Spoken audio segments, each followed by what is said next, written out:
voiture hors de contrôle fonça soudain vers le bas-côté. L'homme poussa immédiatement sa petite amie pour la mettre à l'abri, mais fut percuté à sa place. La jeune femme l'envoya en urgence au bloc opératoire. Pourtant, à peine les portes de la salle d'opération refermées, l'homme gravement blessé se réveilla. Des acclamations s'éclatèrent dans la pièce.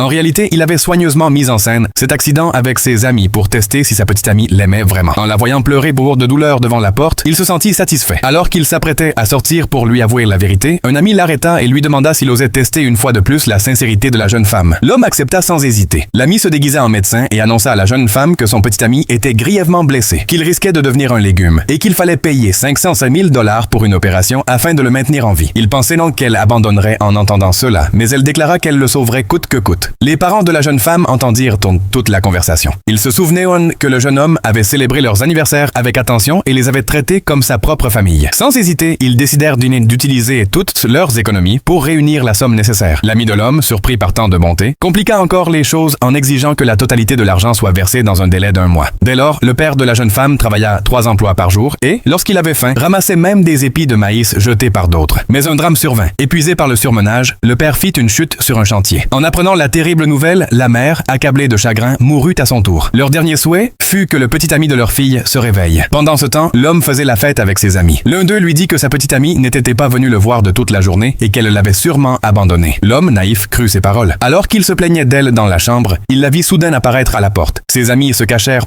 aussitôt et il se rallongea en feignant le sommeil. La jeune femme s'approcha de son lit, pria avec tristesse pour qu'il se réveille bientôt et promit même de tout faire pour le guérir. Profondément ému, l'homme s'apprêtait à lui dire la vérité. Mais elle reçut un appel de son supérieur lui demandant de faire des heures supplémentaires et dut partir précipitamment. À peine parti, l'homme se mit à se vanter auprès de ses amis de l'amour que lui portait sa petite amie. Mais la jeune femme réalisa qu'elle avait oublié son sac et revint à la chambre. Elle fut choquée de voir qu'il était déjà réveillé. L'ami mentit aussitôt en prétendant qu'il venait tout juste de reprendre connaissance et qu'il avait perdu une partie de sa mémoire. L'homme se tint la tête, feignant une migraine, et demanda à la jeune femme qui elle était. Elle répondit qu'elle était de sa petite amie et affirma qu'elle le guérirait complètement. Puis, elle repartit travailler. Convaincu de son amour, l'homme, fou de joie, décida de lui demander sa main une semaine plus tard. Il ignorait que son mensonge serait bientôt dévoilé. Un jour, la jeune femme travaillait comme serveuse lors d'un banquet prestigieux. Elle y aperçut l'homme venu avec ses amis. Il leur déclara qu'il allait se mettre fin au jeu plus tôt que prévu et révéla toute la vérité sur la mise en scène. Ce n'est qu'à cet instant que la jeune femme comprit qu'il lui avait menti depuis dès le début et que ses parents étaient